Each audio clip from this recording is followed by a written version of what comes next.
साथियों नमस्कार। मैं राम प्रताप सिंह कुशवाहा। हमारे चैनल ज्ञान एंड नॉलेज के प्रोग्राम मंथन में आपका स्वागत है, अभिनंदन है, वेलकम है। आज का जो ये ब्लॉग है इसको ज़रूर सुनिए। प्रत्येक व्यक्ति को सुनना चाहिए। ये हमारे जीवन के लिए और वैज्ञानिकता का एक बहुत बड़ा इसमें दृष्टिकोण बताया जा रहा है।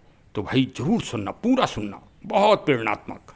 हमारे पुराने ग्रंथों में कितना महान विज्ञान छिपा है और हम लोग नज़रअंदाज कर रहे हैं। उसका ये परिणाम है, ये जो महान घटना घटी। खैर, घटना प्रसन्नता में बदल गई, प्रतीक्षा में बदल गई, ये बहुत खुशी की बात है। तो चलिए ब्लॉग सुनते हैं। साथियों नमस्कार। आज का जो ब्लॉग है, सर्वप्रथम तो मैं उन सभी को बधाई दे रहा हूँ जिन्होंने ये दुनिया का सबसे आज मानवीय रूप से श्रेष्ठतम कार्य को संपादित करने में अपनी अपनी भूमिका निभाई है, जिसमें उत्तराखंड सरकार, भारत सरकार, एनडीआरएफ और अन्य दुनिया के विशेषज्ञ जो सुरंग और पहाड़ों के ऊपर विशेष कार्य करते हैं, और विशेष जो हमारे विभाग हैं सरकारी, जिसमें भारतीय सेना भी शामिल हो गई थी, उन सबको हमारे चैनल और हमारी तरफ से कोटि कोटि बधाई कि आज वास्तव में ये दुनिया का सबसे मुख्य समाचार सामने देखिए आप निकल रहा है। 17वें दिन जिंदगी में उजाला, 400 घंटे के अथक और जीवन और मृत्यु के संघर्ष के बाद 41 हमारे श्रमिक भाई बंधु आज सुरक्षित निकल आए। वास्तव में ये एक बहुत बड़ा चैलेंज था संपूर्ण सरकारों के लिए और हम मानवों के लिए, और ईश्वर की कृपा के द्वारा, ईश्वर की दया के द्वारा ही यह प्रतीक्षा आज मुस्कान में बदल गई और खुशी में बदल गई। इसी तरह से जैसे ये फूलों को एक प्रतीक्षा करना पड़ती है खिलने के लिए, और वास्तव में देखिए इनकी सुंदरता देखिए।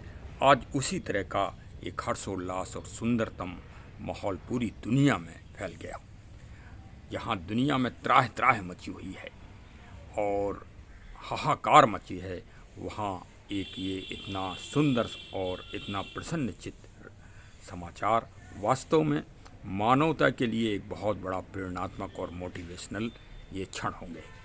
हमारा चैनल प्रकृति संरक्षण व संवर्धन के लिए समर्पित रहता है और ऐसा मोटिवेशन और प्रेरणा देता है जिससे आप प्रकृति के प्रति अपना रुझान रखें और प्रकृति संयोजन और जागरण के प्रति समर्पित हों। देखिए 17 दिन महासंघर्ष किया जीवन और मृत्यु को, और उस सुरंग से सबसे पहले अगर कोई निकला हमारे श्रमिक बंधुओं में तो श्री विजय होरी साहब निकले। सबसे पहले विजय जैसा नाम वैसा ही उनका आज प्रदर्शन भी हुआ कि विजय के रूप में वो सबसे पहले बाहर निकले, और माननीय मुख्यमंत्री उत्तराखंड श्री धामी साहब ने उनको इन फूलों की माला सबसे पहले पहनाई। तो देखिए प्रकृति ही जीवन की आशा में, जीवन के प्रतीक्षा में इंतज़ार कर रही थी, इसीलिए इन फूलों का और प्रकृति का अद्भुत महत्व है। जब जब मानव को खुशी मिलती है तो वहाँ प्रकृति का अंश जरूर होता है। अब जरा पूछिए विजय होरी और जो अन्य उनके 41 साथी थे, उनको कितनी बड़ी आनंद और खुशी प्राप्त हुई होगी। तथा इस पूरी घटनाक्रम में अगर आप नज़र डालें बहुत अच्छी तरह से, तो इस घटना ने और इस पूरे अभियान ने हम सबको और मानव समाज को, पूरी दुनिया के मानव समाज को, क्योंकि इस घटना में पूरी दुनिया के विशेषज्ञ आ गए थे। अमेरिकन विशेषज्ञ, ऑस्ट्रेलियन विशेषज्ञ, हमारे इधर के सारे विशेषज्ञ, वैष्णो देवी साइन बोर्ड के सदस्य विशेषज्ञ लोग, और सेना के तथा सभी विभागों के एनडीआरएफ वगैरह सभी के विशेषज्ञ आ गए थे, और जनता के लोगों ने भी पूरा समर्पण प्रयास किया था। उत्तराखंड पुलिस, उत्तराखंड प्रशासन, माननीय मुख्यमंत्री जी, सभी लोग थे। सभी का भूर भूर प्रशंसा सबकी होना चाहिए। लेकिन परिणाम आप देखिए कि क्या मोटिवेशन मिला। मोटिवेशन ये मिला कि जो आधुनिक मशीनें थीं वो फेल हो गईं, और जीता कौन? मानव का उत्साह, मानव का जोश, मानव की बुद्धि, मानव की टेक्नोलॉजी जीती, जो मानव निर्मित टेक्नोलॉजी थी वो जीती इस घटना में। आज इतने विकास, विज्ञान के इतने विकास के बाद और कौन जीता? और जीता महाभारत के विदुर जी की नीति, जो उन्होंने पांडवों को बताई थी धर्म की रक्षा के लिए। अच्छा, एक और आप बात देखें कि इसने बहुत सारी जो एक संकीर्णता हमारे देश में उपज रही है नई नई, कि कोई ये कह रहा है कि कोई वो कह रहा है, उससे आप लोग समझदार हैं, वो भी सारी भ्रांतियां तोड़ दें।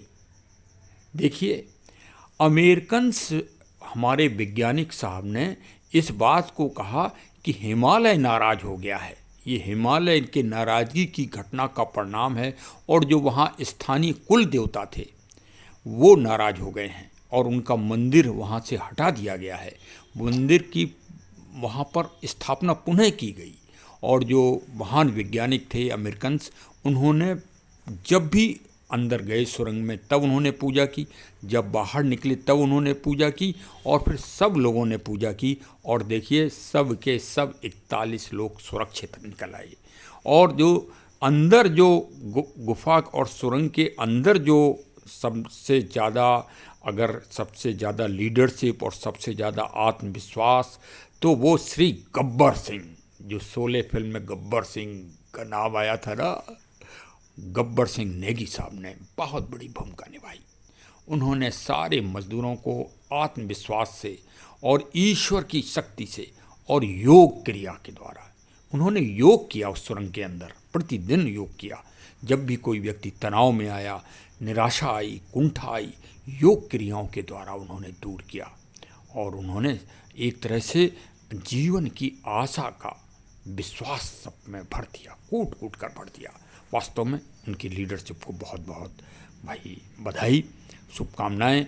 और हमारे बाहर 2 दिग्गज भी लगे रहे, जिनका विशेष रूप से स्थानीय लोगों ने नाम लिया है। हमारे सेना के जवान तो अग्रदूत थे ही, साथ में श्री मुन्ना कुरैशी और श्री वकील अहमद, इनकी भी भूमिका बहुत अच्छी रही। और जो भारत में एक नया संकीर्ण विचारधारा का जन्म हो रहा है, वो उसके ताने बाने तोड़ दिए गए। कई संकीर्ण विचारधारा के पत्रकार बंधु उन दोनों लोगों के पास पहुँचे, तरह तरह के प्रश्न किए। उन्होंने निर्वाक रूप से उत्तर दिए कि हमारे देश के नागरिकों के लिए हम प्राण दे भी सकते हैं, देश की रक्षा के लिए प्राण दे भी सकते हैं, प्राण ले भी सकते हैं, और हमारे लिए देश सबसे ऊंचा है। कितनी खुशी हो गई भाई, वाह, कितना अच्छा। बताइए, वो सीधे सच्चे सरल व्यक्ति हैं, और 26 घंटे लगातार उन्होंने मेहनत की, लगातार, और पूरे स्थानीय लोग भी लगे रहे, और हमारी स्थानीय पुलिस भी लगी रही। वास्तव में सब बधाई के पात्र हैं। और देखा जाए तो ये एक संगठन और एकता और विश्वास की जीत है। इसमें एक छोटी इकाई, एक हमारे सिपाही, पुलिस के सिपाही से लेके और भारत के माननीय प्रधानमंत्री जी और महामहिम राष्ट्रपति महोदय, सब लोगों ने रात दिन मतलब मार्गदर्शन किया, अपनी नज़र में रखी समस्या को, और इतने बड़े बड़े वैज्ञानिकों को भारत सरकार ने अरेंज किया, मशीनों को अरेंज किया। हमारी वायुसेना ने बहुत बड़ी भूमिका निभाई। वायुसेना तो जब भी कोई जटिल समस्या आती है तभी समाधान में जुट ही जाती है। और देखिए, माननीय प्रधानमंत्री जी ने एक एक श्रमिक बंधु से, एक एक जो भी 41 लोग थे उनसे बातचीत की, और जो अन्य टीम के विशेषज्ञ लोग आए थे उनका उत्साहवर्धन किया, और भगवान केदारनाथ जी को धन्यवाद दिया, उनका जो है कोटि कोटि नमन किया कि उनकी कृपा से सब सुरक्षित हो गए। अब वास्तव में एक प्रसंग जरूर सुनिए, जो कि इस घटना के ऊपर पूरा यथार्थ चित्रण जाहिर कर देगा। अब देखिए, हमारा मूल उद्देश्य इस वीडियो को, ब्लॉग को बनाने का एक और है, एक संदेश भी है कि इस तरह की काल कल्पित घटनाएं बहुत ज़्यादा खदानों में और जहां सुरंगें बनती हैं, देखिए, मानव का कार्य विकास करना है, विकास तो होगा ही, विकास की ही तो वर्तमान स्थिति हम देख रहे हैं पूरी दुनिया में। तो विकास तो रुक नहीं सकता, क्योंकि विकास रुक जाएगा तो मानवता का विकास रुक जाएगा, लोक कल्याण का विकास रुक जाएगा। विकास तो होना ही है, लेकिन हमें अपने ऐतिहासिक प्रसंगों से, आध्यात्मिक प्रसंगों से शिक्षा लेना चाहिए और उनका पालन करना चाहिए। हमारी सरकारें, हमारे जो संस्थाएं हैं, जो इन खदानों में और इन सुरंगों में काम करते हैं, वो वैकल्पिक व्यवस्था नहीं करते और इतिहास के पुराने प्रसंगों से प्रेरणा नहीं लेते, मोटिवेशन नहीं लेते। तो देखिए, हम मोटिवेशन के लिए लौट रहे हैं महाभारत काल में।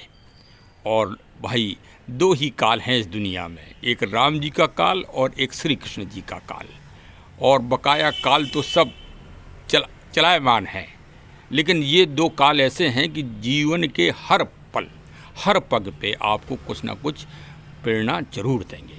तो अब हम आ गए महाभारत में। अब महाभारत के प्रसंगों में ज़रा आप लौटिए और पांचों पांडवों भाइयों की कुशलता का ज़रा सर्वेक्षण करिए, तो आपको विकल्प मिल जाएगा कि आगे से भारत सरकार और राज्यों की सरकारों को क्या कार्य करना चाहिए, जिससे ये इस तरह की जनहानि और धन हानि ना हो। भाई, धन हानि भी तो हुई है। 17 दिन में कितना पैसा खर्च हुआ सरकार का, जनता का, और कितना समय व्यतीत हुआ, ज़रा इसको भी तो सोचो। तो इसीलिए प्रेरणा लीजिए भविष्य के लिए और हमारे ब्लॉग को पहुंचाइए, ज़रा आप सभी लोग मिलके इसको हाईलाइट करिए कि जो भूल गए हैं उनको याद रखिए। देखिए, कौरवों और पांडवों में नकारात्मक और सकारात्मक प्रवृत्तियां थीं। सकारात्मक प्रवृत्तियों के पांडव लोग बंधु थे और नकारात्मक प्रवृत्तियों के कौरव बंधु थे। इन दोनों में झगड़ा हुआ। मैं बराबर कहता हूँ अपने ब्लॉग में कि इस दुनिया में ना तो कोई जाति है, ना कोई धर्म, ना कोई संप्रदाय, ना कोई मजहब, सिर्फ दो ही चीज़ें हैं, एक नकारात्मक, एक सकारात्मक। इन्हीं में युद्ध होता रहता है और ये युद्ध और कहीं नहीं होता, ये हमारे शरीर के मनोदशा में ही होता रहता है, हमारी मनोवृत्ति में होता है। मनोवृत्ति का संघर्ष ही है कि कहानी ही है पावन गीता। हाँ, और युद्ध हुआ हो या ना हुआ हो, हम उस विवाद में नहीं पड़ते, लेकिन हम इतना जानते हैं कि प्रत्येक व्यक्ति के मन में हमेशा संघर्ष होता है, नकारात्मक और सकारात्मक में। तो कौरवों और पांडवों के बीच में एक लाक्षागृह की घटना घटी थी। याद आ गया आपको? आया याद? लाक्षागृह। और लाक्षागृह में उनके जो सबसे प्रिय थे और जो सबसे ज्ञानी थे उस समय, विदुर जी। तो विदुर जी ने पांडवों को सलाह दी थी कि चूहे की तरह काम करना, चूहे की तरह लाक्षागृह में घुसना, तो चूहे की तरह घुसना। तो क्या हुआ था कि लाक्षागृह में पहले एक सुरंग बना दी गई थी। ये कौरवों में दुर्योधन का षड्यंत्र था कि लाक्षागृह में पांडवों को पार्टी दी जाएगी, क्योंकि कई हत्याएं देखिए ऐसी हो रहे हैं आजकल, अपराध पार्टियों में बुला लेते हैं, लोगों को मार डालते हैं। तो उसी तरह से कोई ये नई बात थोड़ी है, पुरानी बातें हैं ये सब, लेकिन हम लोग भूल जाते हैं, अब आधुनिकता में आ जाते हैं और भूल जाते हैं। तो उसमें जो है लाक्षागृह की जानकारी कौरवों पांडवों को हो गई, तो उन्होंने गुप्त रूप से उसमें सुरंग बना ली चूहे से।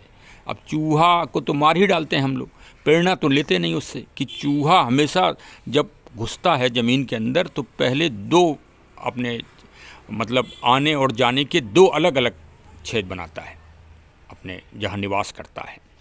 मतलब एक तरह से निवास क्या करता है, वो अपनी जीवन वृत्ति रखता है वहाँ पर, सुरक्षित खाने का सामान और खुद रहता है। तो वहाँ पर वो कभी एक ही बिल में नहीं रहेगा कि एक ही छेद हो, उसमें दो छेद होंगे हमेशा, और ऐसे बने होंगे जैसे अगर पानी बेल में भर जाए तो तुरंत निकल जाए दूसरे से, ऐसा सुरक्षित। तो हमारे सरकारों को चाहिए कि जब भी सुरंगें बने या इस तरह से खदानों में काम हो तो ये वैकल्पिक व्यवस्था का ध्यान रखना चाहिए कि एक छोटा सा कॉरिडोर और बनना चाहिए पहले वहाँ से, कि अगर कोई अचानक इस तरह की भीषण समस्या आ जाए तो जो है बचाव किया जाए। क्योंकि इस दुनिया में सबसे इम्पोर्टेंट अगर कोई चीज़ है तो जीवन है। हाँ, चाणक्य ने भी कहा है कि गांव अगर जल रहा है तो जल जाने दो, नगर अगर जल रहा है तो जल जाने दो, परिवार ख़त्म हो रहा है तो हो जाने। भाई चाणक्य ने कहा है, हम कुछ नहीं कह रहे हैं, लेकिन अपना जीवन बचाओ, ऐसा कहा है चाणक्य ने। तो सरकारों को चाहिए लोक कल्याण के लिए कि इस तरह की वैकल्पिक व्यवस्थाएं जब हों तभी सुरंगों और खदान का काम किया जाए, क्योंकि अगर व्यक्ति का जीवन रहेगा तो चाणक्य की बात 16 आने सत्य है। वो खुद भी बचेगा, परिवार को भी बचाएगा, गांव को भी बचाएगा और देश को भी बचाएगा और समाज को भी बचाएगा, बशर्ते वो जिंदा रहेगा तब। और महाभारत और श्री रामचरितमानस से प्रेरणा ली जाए। जो हमारे बंधु और हमारे नेतागण माननीय लोग कहते हैं ना कि रामायण और महाभारत में है क्या, गाथा है। अरे उसी गाथा में ही तो ऐसी चीज़ें हैं कि जिनको अगर पालन कर लो तो दुनिया ही स्वर्ग हो जाए। हाँ देखो, पूरी दुनिया में त्राह त्राह मची है आज। पूरा मध्य एशिया उठा लीजिए, पूरा यूरोप उठा लीजिए, क्या हो रहा है हैं? कहीं कोई खुशी की सूचना मिल रही है आपको? हैं? चलिए, युद्ध विराम हो गया 2 देशों में, बहुत खुशी की बात है। हम तो चाहते ही हैं भगवान दुनिया में शांति रहे, दुनिया में विकास हो। लेकिन आज ये जो मानवता, जहाँ मशीनें, आधुनिक टेक्नोलॉजी फेल हो गई, वहाँ भारतीय सेना के कर्णधार ही काम आए। और जय हो भारतीय सेना की। देखिए, आफत, विकट समस्याओं में भी हमारे जवान खड़े होते हैं और कई हमारे गणमान्य लोग भारतीय सेना की वीरता पर, भारतीय सेना के साहस पर ही प्रश्न चिन्ह उठा देते हैं। तब कितना दुख होता है। ऐसा लगता है कि वो वास्तव में बहुत ही, आपका शब्द नहीं कहेंगे हम, क्योंकि वो गणमान्य है, लेकिन लगता तो यही है कि इनका। और सत्य तो बात यह है कि वो यही चाह रहे थे कि ये किसी तरह नकारात्मकता में ये बदल जाए, जिससे 2024 के चुनाव में हम अपना झंडा बुलंद कर सकें कि सरकार ने मज़दूरों को मरने के लिए बेसहारा छोड़ दिया। इस पे भी राजनीति हो रही थी। तो भाई गणमान्य लोगों, ऐसा माहौल देश में मत बनने दो, ये अच्छी बात नहीं है। और प्रकृति का संरक्षण करो। देखिए, भारत सरकार या राज्य सरकार विकास तो कराए पहाड़ों में, लेकिन जोशी मठ वाली स्थिति ना हो पाए। और ये बार बार प्रकृति आगाह कर रही है आप सभी को कि दोहन न किया जाए प्रकृति का। ये आगाह है, एक तरह से वार्निंग है। ये जो एक 17 दिन का जो संघर्ष चला, ये वार्निंग है सभी सरकारों को और सभी वहाँ के क्षेत्रीय वासियों को। क्षेत्रीय वासी आप लोग भी जागरूक हो जाओ, क्योंकि ये तो भौतिक लाभ के लिए सरकारें कुछ भी करेंगी, लेकिन उसका परिणाम, दुष्परिणाम आप लोगों को ही फेस करना पड़ेगा। तो प्रकृति का संरक्षण होने दीजिए। उसी उत्तराखंड में बताइए। देखिए, और जो चूहे और लाक्षागृह वाली जो हमने ये जानकारी दी है, इसको हमने अपने पुलिस विभाग में नौकरी करते हुए, अपने दायित्व का निर्वहन करते हुए एक घटना में उपयोग किया था। मुझे अच्छी तरह याद है। तो मैं आज वही 17 दिन से मुझे ये बात बार बार याद आ रही थी कि वास्तव में इसमें जो भी इंजीनियरिंग होती है उसमें ये एक बहुत बड़ी कमी है कि पहले से हम सुरक्षा का विकल्प नहीं लेते। और वो जो लाक्षागृह की प्रेरणा है वो इन इंजीनियरों को मालूम नहीं है, ये लोग भूल गए हैं। तो चलिए, अब भविष्य अच्छा हो। प्रतीक्षा में ही, प्रतीक्षा किसकी? राम राज्य की। राम राज्य क्या है? दैहिक दैविक भौतिक, जहाँ किसी तरह का ताप ना हो। तो ये ताप ही तो था। पूरी सरकार, देखिए, दीपावली के पावन पर्व से ये घटना घटी है, उसी दिन से। और चलिए, और कितने अच्छे कार्य के लिए चारों धाम की तीर्थ यात्रा की महान सड़क बन रही है, और उसमें अगर ऐसी घटना घट जाती तो वास्तव में ये कलंक हो जाता। तो भविष्य में ये कलंक ना हो और अच्छी इंजीनियरिंग हो, उसके लिए ये कार्य होना चाहिए। अब अंत में बुंदेलखंड में एक कहावत है कि अंत भला तो सब भला, और ईश्वर की कृपा सब पर बरसती रहे, हर जगह खुशी हो और खुशहाली हो। चलिए, अब हमारे चैनल को सब्सक्राइब कर ही दीजिए, और जो बेल आइकन की घंटी है जो सकारात्मकता की प्रतीक होती है उसको ज़रूर बजा दीजिए, जिससे हमारे नोटिफिकेशन आपको तुरंत मिल सकें और इसी तरह सामयिक घटनाओं पर और प्रकृति, पर्यावरण, पेड़ पौधों की नई नई जानकारी आपको मिलती रहे तुरंत। धन्यवाद, धन्यवाद। जय हिंद, जय हिंद, जय हिंद।